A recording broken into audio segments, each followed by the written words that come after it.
اسداللہ ربانی پوچھتے ہیں آمین سری یا جاری خفیہ کے پاس کیا دلیل ہے حدیث شریف کی روشنی میں؟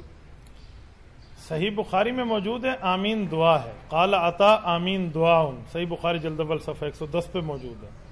اور قرآن کریم میں اعوذ ربکم تضرعا و خفیہ کہ دعا اللہ سے آہستہ مانگو، تو یہ قرآن اور حدیث دونوں کی دلیل ہے، اس لیے آمین سری ہے۔ السلام علیکم ورحمۃ اللہ وبرکاتہ۔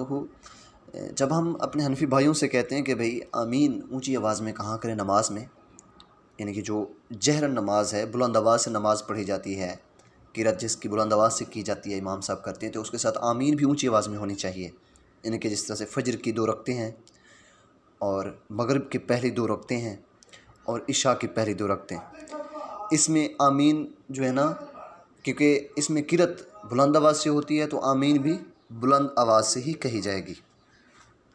تو جب ہم حنفیوں سے کہتے ہیں کہ بھئی آپ آمین اونچی آواز میں کیوں نہیں کہتے، تو آگے سے کیا جواب دیتے ہیں؟ حالانکہ یہ ثابت ہے نبی اکرم صلی اللہ علیہ وسلم سے، صحابہ سے بھی، اونچی آواز میں آمین کو ہم اپنی طرف سے نہیں کہتے، اس کے دلائل بھی میں دیتا ہوں۔ لیکن ان کا کیا جواب ہوتا ہے؟ ان کا جواب یہ ہوتا ہے، میں وہ احادیث سامنے لگا دیتا ہوں، آپ وہ دیکھتے جائیں، یعنی کہ آمین بالجہر، اونچی آواز میں آمین کہنے والی احادیث صحابہ سے اور رسول اللہ صلی اللہ علیہ وسلم سے ثابت ہیں۔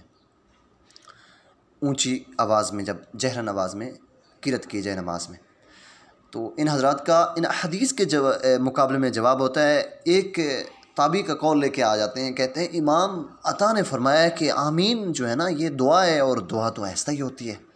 اچھا، تو آپ نے سن لیا حضرت صاحب سے، دیوبندی مولانا صاحب سے، کہ آمین دعا ہے، اور امام عطا نے فرمایا کہ دعا جو ہے نا وہ آرام سے ہوتی ہے، آہستہ ہوتی ہے، یہ ہے تو وہ ہے۔ ٹھیک ہے بھائی، آمین دعا ہے۔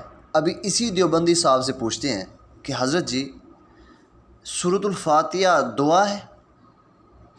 تو پتہ نہیں یہ ادھر ادھر کی باتیں شروع کر دے کہ دعا ہے، نہیں ہے یہ، کیونکہ سورۃ الفاتحہ تو بلند آواز سے پڑھی جاتی ہے نماز میں، اسی جہرن نماز میں جس میں ہم آمین بلند آواز سے کہہ رہے ہیں کہ پڑھیں، اسی میں انہی نمازوں میں سورۃ الفاتحہ تو بلند آواز سے پڑھی جا رہی ہوتی ہے، تو وہ کیا دعا نہیں ہے؟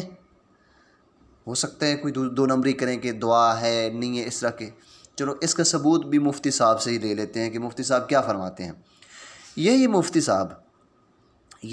صاحب مفتی طارق مسعود صاحب، دوسرے یعنی کہ انہی کی فرقے کے، وہ کیا کہتے ہیں، ان کی ویڈیو بھی لگاتا ہوں، وہ کہتے ہیں کہ جب ان سے کہا جاتا ہے نا کہ یہ جنازہ میں آپ سورۃ الفاتحہ کیوں نہیں پڑھتے، یہ تو نبی اکرم صلی اللہ علیہ وسلم کی سنت ہے، اور صحیح بخاری کی حدیث میں ثابت ہے کہ صحابی نے بلند آواز سے سورۃ الفاتحہ پڑھی، جنازہ میں سورۃ الفاتحہ پڑھی نماز جنازہ میں، اور اس کے بعد کہا کہ یہ اللہ کے رسول صلی اللہ علیہ وسلم کی سنت ہے، یعنی کہ ایسے پڑھنا، سورۃ الفاتحہ کو جنازہ میں پڑھنا نبی صلی اللہ علیہ وسلم کی سنت ہے، یعنی کہ لازم پڑھنا چاہیے۔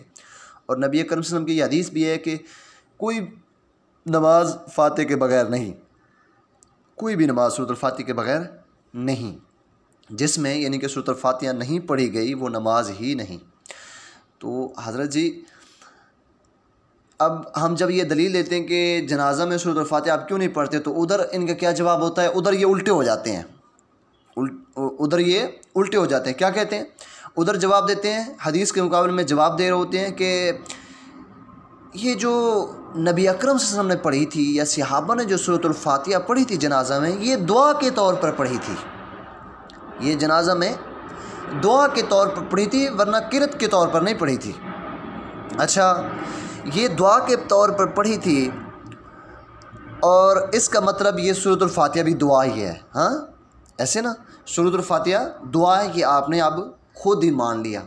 جب سورۃ الفاتحہ دعا ہے، یہ آپ نے خود مان لیا، تو نماز میں فجر کی 2 رکعتیں، مغرب کی پہلی 2 رکعتیں اور عشاء کی پہلی 2 رکعتوں میں یہ فاتحہ، یہ جو دعا ہے، یہ بلند آواز سے کیوں پڑھی جا رہی ہوتی ہے، کیوں مانگی جا رہی ہوتی ہے اللہ تعالیٰ سے دعا بلند آواز سے؟ تو کہیں گے یہ جو ہے نا یہ تو ثابت ہے نبی اکرم صلی اللہ علیہ وسلم سے، تو بھائی میرے یہ آمین بالجہر یعنی کہ آمین اونچی آواز میں بھی کہنا یہ ثابت ہے نبی اکرم صلی اللہ علیہ وسلم۔ جب ہم وہ حدیث دکھاتے ہیں کہتے ہیں جی یہ دعا ہے، دعا آہستہ ہوتی ہے، اور یہ آہستہ ہوتی ہے تو سب دعائیں آہستہ مانگے نا، تو ادھر آپ بلند آواز سے چھوڑیں نا وہ چھوڑیں، وہ حدیث سامنے ہے تو ہے، عمل ہے، چھوڑیں ایک طرف رکھیں، تاکہ جب آپ فجر کی نماز آہستہ پڑھا رہے ہوں گے تو آپ کے امام صاحب کو جو لتر پڑھیں گے نا پیچھے سے مقتدیوں کی طرف سے، تو انشاءاللہ وہ پھر اکرام مسلم صحیح ہوگا آپ کا. 2 نمبری نہ کریں، 1 نمبری کریں، تو دنیا کو پتہ تو چلے نا آپ کے چہرے کا دوغلی پالیسی کر کے کہ آپ کیا کرنا کیا چاہ رہے ہیں.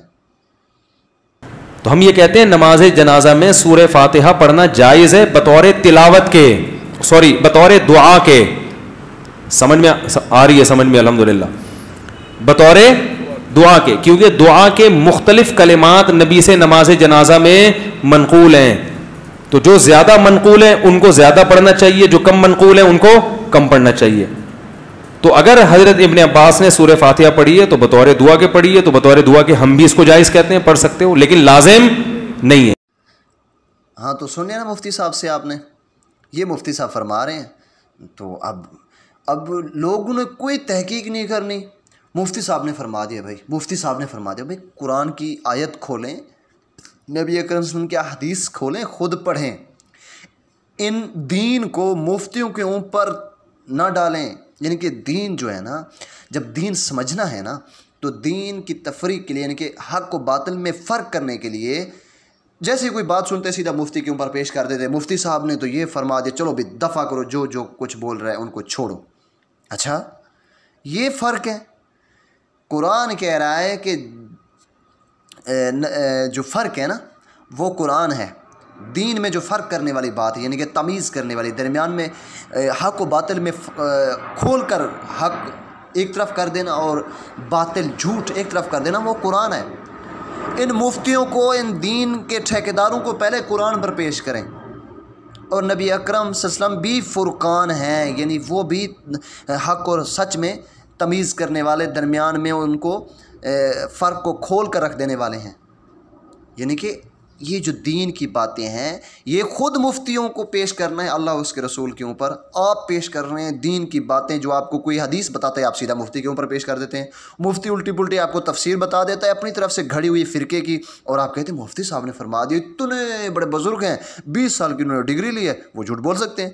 نہیں جی، نہیں بول سکتے. اچھا نہیں بول سکتے تو دوسرے فرقے کے والے نے ڈگری نہیں لی ہوئی، وہ جھوٹ بول رہا ہے؟ نہیں جی، وہ تو جھوٹ بول رہا ہے. اچھا آپ کا مفتی کیوں نہیں جھوٹ بول رہا بھائی؟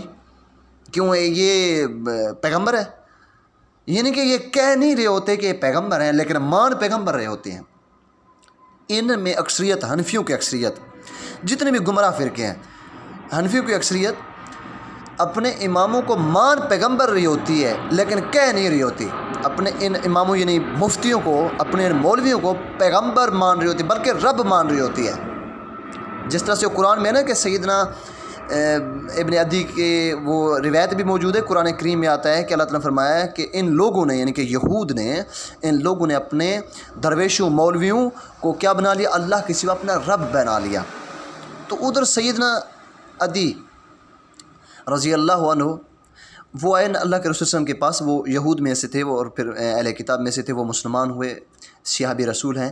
انہوں نے نبی اکرم صلی اللہ علیہ وسلم سے جب یہ آیت نازل ہوئی نا تو انہوں نے کہا کہ اے اللہ کے رسول صلی اللہ علیہ وسلم، تو ہم نے جب یہ اللہ تعالیٰ نے اس طرح کہا ہے کہ انہوں نے اپنے عالموں کو، اپنے درویشوں کو، یعنی کہ اپنے جو ان کے مفتی تھے نا، ان کو اللہ کے سوا رب بنا لیا، تو ہم نے تو ایسا نہیں کیا.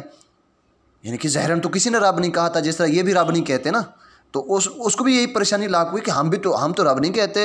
اور اس کو بھی آج کو ان کو جب کہا جاتا ہے آپ اپنے مفتی کو رب مان رہے ہیں، تو کہتے ہیں نہیں جی ہم تو نہیں مانتے. چلو ٹھیک ہے، اللہ کے رسول نے بتا دیا. اللہ کے رسول صلی اللہ علیہ وسلم نے فرمایا کہ اے عدی، کیا آپ کے جو علماء، آپ کے جو مفتیان کرام، جو آپ کے بزرگان دین تھے، جو وہ کہتے تھے، جس چیز کو حلال ٹھہرا دیتے تھے، جس چیز کے بارے میں کہتے تھے کہ یہ حلال ہے، یعنی کہ اس طرح ہے، تو کیا آپ اس کو اسی طرح نہیں مان لیتے تھے؟ یعنی کہ اس کی کوئی تحقیق نہیں کرتے تھے، اسی طرح جو وہ کہتے تھے مان لیتے تھے، خود کتاب میں نہیں پڑھتے تھے کتاب میں کیا لکھا ہوا ہے؟ سیدنا عدی نے کہا کہ ہاں یا رسول اللہ ہم ایسے ہی کرتے تھے. اور اللہ کے رسول نے فرمایا کیا جب آپ کے وہ علماء مفتیان کرام جب آپ سے یہ کہتے تھے کہ یہ جس چیز کو حرام کہہ دیتے تھے کہ آپ وہ حرام نہیں مان لیتے تھے؟ تو سیدنا عدی رضی اللہ عنہ نے کہا کہ یا رسول اللہ ہاں ہم ایسے ہی کرتے تھے، ہم اس کو حرام ہی جانتے تھے جس کو ہمارے علماء جو حرام کہہ دیتے تھے. تو اللہ کے رسول نے فرمایا کہ یہی تو ان کو رب بنانا ہے، یعنی کہ بغیر تحقیق کے خود کتاب نہیں کھولی آپ ان کے پیچھے لگے رہے، یہی تو رب بنانا ہے۔ رب کی ایک کوالٹی ہوتی ہے، یعنی کہ اس کی ایک یہ صفت ہے کہ اس کی ہی بات بغیر کسی دلیل کے مانی جائے، باقی سے دلیل لی جائے گی۔ قُلْ هَاتُوا بُرْهَانَكُمْ إِن كُنتُمْ صَادِقِينَ، اگر تم سچے ہو تو لے ہو اپنی دلیل، تو دلیل مانگی جائے گی۔ بھائی مفتیوں کو رب نہیں بنایا جائے گا، لیکن آپ نے رب بنایا ہوا ہے۔ نہیں مفتی صاحب اتنے بڑے بزرگ ہیں، جھوٹ بول سکتے ہیں؟ بھائی بول سکتے ہیں۔